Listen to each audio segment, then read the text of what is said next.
আসসালামু আলাইকুম সম্মানিত শিক্ষক মণ্ডলী, আজকের ভিডিওতে থাকছে স্বামী বা স্ত্রীর স্থায়ী ঠিকানায় উপজেলা, জেলা ও বিভাগ বদলির জন্য আপনি কিভাবে নিজেই অনলাইনে আবেদন করবেন সেই সম্পর্কে। তো ভিডিওটি না টেনে যদি পুরো ভিডিওটি আপনি দেখেন, তাহলে এই ভিডিওটি শেষে আপনি নিজেই মোবাইল, কম্পিউটার বা ল্যাপটপ দিয়ে স্বামী বা স্ত্রীর স্থায়ী ঠিকানায় উপজেলা, জেলা অথবা বিভাগ বদলির জন্য আবেদন করতে পারবেন। তো আর কথা নয়, চলুন আমরা ভিডিওটি দেখি। তো এই জন্য আমি ক্রোম ব্রাউজারের মধ্য দিয়ে IPEMIS এ প্রবেশ করলাম। এই যে লিঙ্কটা আছে, এই লিঙ্কটা আমি এই ভিডিও ডেসক্রিপশন বক্সে দিয়ে দিব। আপনারা সেখানে ক্লিক করে ওই পেজে আসতে পারবেন। তারপরে এখানে আপনার IPEMIS এর মোবাইল নাম্বার এবং পাসওয়ার্ড দিয়ে সাইন ইনে ক্লিক করবেন। তো আমি আমার মোবাইল নাম্বার এবং পাসওয়ার্ড দিলাম। এখন আমি সাইন ইনে ক্লিক করব। সাইন ইনে ক্লিক করার পর এখানে দেখেন স্বামী স্ত্রীর স্থায়ী ঠিকানায় উপজেলা থানা, জেলা এবং বিভাগ বদলি 2025 সেশনের বদলির আবেদন জমা দেওয়ার সময় শুরু হয়েছে। প্রথমে ডেট ছিল আসলে 21 তারিখ থেকে 29 তারিখ পর্যন্ত। তারপরে আবার পরিপত্রে বলছে যে 23 তারিখ থেকে 29 তারিখ পর্যন্ত। তো সফটওয়্যারের কাজ করার ঝামেলা থাকায় এটা আজকে 24 তারিখ থেকেই শুরু করেছে। তো এটা 24 তারিখ দুপুর 1:20 থেকে শুরু হয়েছে। আর জমাদানের শেষ তারিখ হবে 28 জুলাই 2025 তারিখ রাত 11:59 পর্যন্ত। তো আপনি আবেদন জমা দিতে ক্লিক করুন। আপনি এখানে ক্লিক করেও পারেন অথবা বদলির আবেদন এখানে ক্লিক করেও পারেন। তো আমি এখানে ক্লিক করেই দেখাচ্ছি। তো এখানে ক্লিক করার পরে আমি এই পেজে আসলাম। এই পেজে এসে দেখেন নতুন আবেদন, আপনি এখানে ক্লিক করবেন। এখানে ক্লিক করার পরে আপনি এখান থেকে বিভাগটা নির্বাচন করবেন। তো আমার যে ক্লায়েন্ট উনি সিলেট বিভাগে যেতে চাচ্ছে এবং জেলা সুনামগঞ্জ জেলায় সে থাকবে, উপজেলাটা উনি শান্তিগঞ্জ দিয়েছে। আচ্ছা, আপনার যদি এখান থেকে অন্য কোনো বিভাগে যেতে চান, এখান থেকে যে কোনো বিভাগ সিলেক্ট করতে পারেন। অন্য কোনো জেলায় যেতে চাইলে আপনি যে বিভাগের সিলেক্ট করবেন সেই বিভাগের আন্ডারে যে কোনো জেলায় যেতে পারবেন। আর যে উপজেলায় যেতে চান, এখানে যে জেলা সিলেক্ট করবেন সেই জেলার আন্ডারে যে উপজেলা আছে সেই উপজেলার বিদ্যালয়গুলিতে যেতে পারবেন। তো আমার ক্লায়েন্ট শান্তিগঞ্জ উপজেলায় যাবে, এই জন্য আমি এটা সিলেক্ট করে দিলাম। দেওয়ার পরে আমি এগিয়ে যান এখানে ক্লিক করব। হ্যাঁ, এখানে ক্লিক করার পরে আমি স্ক্রল করে একটু নিচের দিকে যাই। হ্যাঁ, এই যে দেখেন বদলি আবেদনের জন্য নিম্নের বিদ্যালয় তালিকা হতে কমপক্ষে একটি বিদ্যালয় পছন্দ করুন। আর সর্বোচ্চ আপনি 3টি বিদ্যালয় পছন্দ করতে পারবেন। আচ্ছা, আপনি যদি থানা পরিবর্তন করতে চান তাহলে আপনি এখানে ক্লিক করে আবার উপজেলা বা থানাটা পরিবর্তন করতে পারবেন। ঠিক আছে, বিদ্যালয়ের তালিকা দেখুন। এখানে দ্রষ্টব্য দেখেন যে সকল বিদ্যালয়ে আপনি বদলি হয়ে যেতে ইচ্ছুক শুধু ওই বিদ্যালয়গুলো পছন্দের তালিকায় যোগ করুন। সিটি কর্পোরেশন ভিত্তিক বদলির সেশনের জন্য শুধুমাত্র সিটি কর্পোরেশনের অন্তর্ভুক্ত স্কুলগুলির তালিকা প্রদর্শিত হবে। আবেদনকারীর সিটি কর্পোরেশনের বাইরে অবস্থিত স্কুলগুলিকে অন্তর্ভুক্ত করা হবে, কিন্তু আবেদনকারীর সিটি কর্পোরেশনের অন্তর্গত স্কুলগুলিকে বাদ দেওয়া হবে। আবেদনকারী কোনো সিটি কর্পোরেশন স্কুলের না হলে যে কোনো সিটি কর্পোরেশনের অন্তর্ভুক্ত সকল স্কুল তালিকায় দৃশ্যমান হবে। আচ্ছা, অন্যান্য বদলির সেশনের জন্য উপজেলা থানা, উপজেলা থানা, জেলা, বিভাগ অন্যান্য কোনো সিটি কর্পোরেশনের অন্তর্ভুক্ত নয় এমন স্কুলগুলো তালিকায় থাকবে। যদি আবেদনকারী কোনো সিটি কর্পোরেশন অন্তর্ভুক্ত স্কুলের অন্তর্গত হয় তবে সেই সিটি কর্পোরেশনের অধীনে সকল স্কুল নির্বাচিত তালিকায় উপস্থিত থাকবে। অন্যান্য সিটি কর্পোরেশনের অধীনে থাকা স্কুলগুলি তালিকায় অন্তর্ভুক্ত হবে না। এই দ্রষ্টব্যগুলি আপনি ভালো করে পড়ে নেবেন। হ্যাঁ, তাহলে বিভিন্ন প্রশ্ন আপনাকে করতে হবে না। আচ্ছা, এখন দেখেন এগুলিতেও যেহেতু আপনি আগে সিলেক্ট করছেন বিভাগ, জেলা এবং উপজেলা, এখন এখান থেকে আপনি ক্লাস্টারটা সিলেক্ট করেন। তো আমি ক্লাস্টারটা দিয়ে দিলাম এটা। তো আপনি যেহেতু আগে বিভাগ, জেলা, উপজেলা সিলেক্ট করেছেন, সেই উপজেলার যে কয়টা ক্লাস্টার আছে এখানে ক্লিক করা মাত্র কিন্তু ক্লাস্টারগুলি দৃশ্যমান হবে। তো আপনি ক্লাস্টার সিলেক্ট করে দিবেন। দিয়ে আপনি এই যে ইউনিয়ন ওয়ার্ড এখানে ক্লিক করে দিতে পারেন যদি আপনার জানা থাকে। এখানে ক্লিক করে দিয়ে দিবেন। না জানা থাকলেও কোনো সমস্যা নেই। বিদ্যালয়ের নাম জানা থাকলে দিয়ে দিলে সবচেয়ে ভালো, আর কোড দিয়ে দিলে আরো ভালো। তখন আপনি ফিল্টার করুনে ক্লিক করলে অটোমেটিক এটি চলে আসবে। আর যদি না দিতে চান আপনি ফিল্টার করুনে ক্লিক করলে এই উজানিগাঁও ক্লাস্টারে যত স্কুল আছে যদি খালি থাকে এগুলি দেখাবে। তো আমি এখানে ক্লিক করলাম। ক্লিক করার পর নিচে দেখেন তালিকা আসছে কিন্তু কোনো খালি নেই। তারপরে পরবর্তীতে ক্লিক করলাম, কোনো খালি নেই।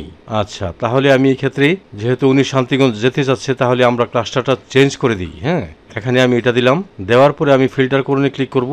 ক্লিক করার পরে দেখেন এখানে এই শান্তিগঞ্জ উপজেলার ধনপুর সর্দারপুর ক্লাস্টারে বেশ কিছু বিদ্যালয় খালি আছে। তো এখান থেকে আমি এটা যোগ করব। যখন যোগ করব আমার একটা কিন্তু এড হয়ে যাবে। তারপরে এখান থেকে লালুখালি এটাও আমি সিলেক্ট করব।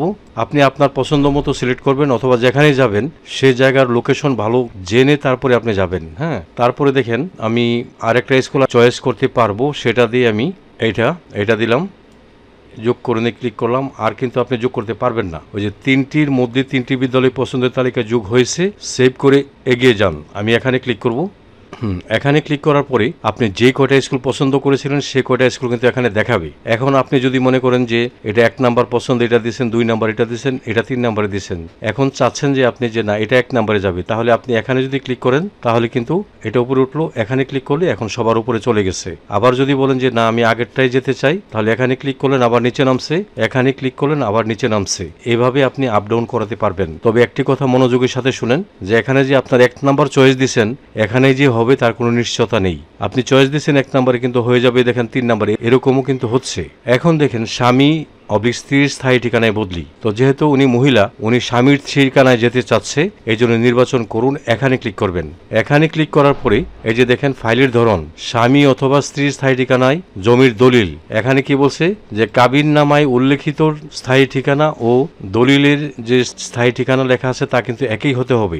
এখন আপনি এখানে ক্লিক করে আপলোড করবেন। তো জমির দলিল যদি একাধিক হয়ে থাকে তাহলে সেই একাধিক দলিল কিভাবে আপনি একত্রিত করবেন সেই ভিডিওর লিঙ্ক আমি এই ভিডিওর ডেসক্রিপশন বক্সে দিয়েছি। আপনারা সেই ভিডিওটা দেখে একাধিক দলিল একসাথে জয়েন করে নিতে পারবেন। আচ্ছা, তো যেহেতু আমি দলিল এখানে জয়েন করব, আমি আপলোড এখানে ক্লিক করলাম। এখানে ক্লিক করার পরে আমার যেখানে দলিলটা আছে আমি সেখানে যাব, সেখান থেকে এটা আমি আপলোড করে দেব। তো আমি এখান থেকে এটা আপলোড করে দিলাম। দেওয়ার পরে এখন ফাইলের ধরন সংযুক্তি তথ্য 2। ফাইলের ধরন হলো বিয়ের কাবিননামা বা বিবাহ সনদ। যারা মুসলিম আছেন তাদের বিয়ের কাবিননামা আছে, আর যারা অন্যান্য ধর্মের আছেন আপনাদের বিবাহ সনদ বা প্রত্যয়ন আছে, সেই প্রত্যয়নটা আপনি এখানে আপলোড করে দিবেন।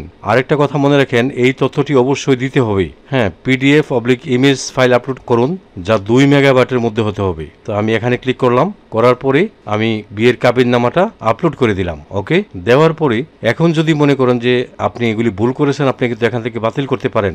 আর যদি মনে করেন যে না ঠিকই আছে, তাহলে সেভ করে এগিয়ে যাবেন। আর যদি মনে করেন যে পূর্ববর্তী পৃষ্ঠায় আপনার সমস্যা আছে, তাহলে পূর্ববর্তী পৃষ্ঠায় ফিরে আবার এডিট করতে পারবেন। আচ্ছা, এখন সেভ করে আমি এগিয়ে যাব। এগিয়ে গেলাম, যাওয়ার পর এই পেজে আসলাম। এই পেজে আমি যে যে স্কুলগুলি চয়েস করছি সেগুলি দেখাবে। দেখানোর পরে বদলির জন্য নির্বাচিত কারণগুলি এখানে দেখাবে। ওকে, এখানে অনেকেই বলেন যে শুধু খতিয়ান দিলে হবে কিনা। না, এখানে জমির দলিল তো দিবেনই, আবার জমির খতিয়ানও দিতে হবে, আপনাকে দুইটাই দিতে হবে। হ্যাঁ, আর অবশ্যই স্থায়ী ঠিকানার জমির দলিল, কাবিননামায় উল্লেখিত স্থায়ী ঠিকানা ও দলিলে উল্লেখিত স্থায়ী ঠিকানা কিন্তু একই হতে হবে। এখানে যদি একই না হয় তাহলে অযথা আবেদন করে লাভ নেই, আপনার এটা অটোমেটিক বাতিল হয়ে যাবে। আচ্ছা, এখন এই যে আমি স্বীকার করছি যে দাখিলকৃত সকল তথ্যাদি ও কাগজপত্র সঠিক রয়েছে। আমি ভুল তথ্য দিলে আমার আবেদন বাতিল হবে এবং আমার বিরুদ্ধে বিভাগীয় ব্যবস্থা নেওয়া হবে। তারপরে এখানে টিকমার্ক দিয়ে দিবেন, দিয়ে সেভ করে এগিয়ে যান। এখানে ক্লিক করবেন। এখানে ক্লিক করার পর এখানে যে আবেদনপত্রটা আছে সেই আবেদনপত্রটা আপনি সবকিছু ঠিক আছে কিনা দেখে নেবেন। ঠিক আছে, ইচ্ছা করলে আপনি এটাকে প্রিন্ট দিয়ে নিতে পারেন। প্রিন্ট দেওয়ার জন্য আপনি মাউসের রাইট বাটন ক্লিক করবেন, করে এখানে দেখেন প্রিন্ট আছে, যে প্রিন্টে গিয়ে আপনি সেভ এস PDF রেখে এটাকে সেভ করে রাখলে আপনার কম্পিউটারে কিন্তু এটা সেভ হয়ে থাকবে। ঠিক আছে, তো আমি সবকিছু দেখার পরে সাবমিট করুন এখানে ক্লিক করলাম। এখানে ক্লিক করার পরে আপনার IPEMIS এর যে মোবাইল নাম্বারটা আছে সেই মোবাইল নাম্বারে 4 ডিজিটের একটা OTP যাবে।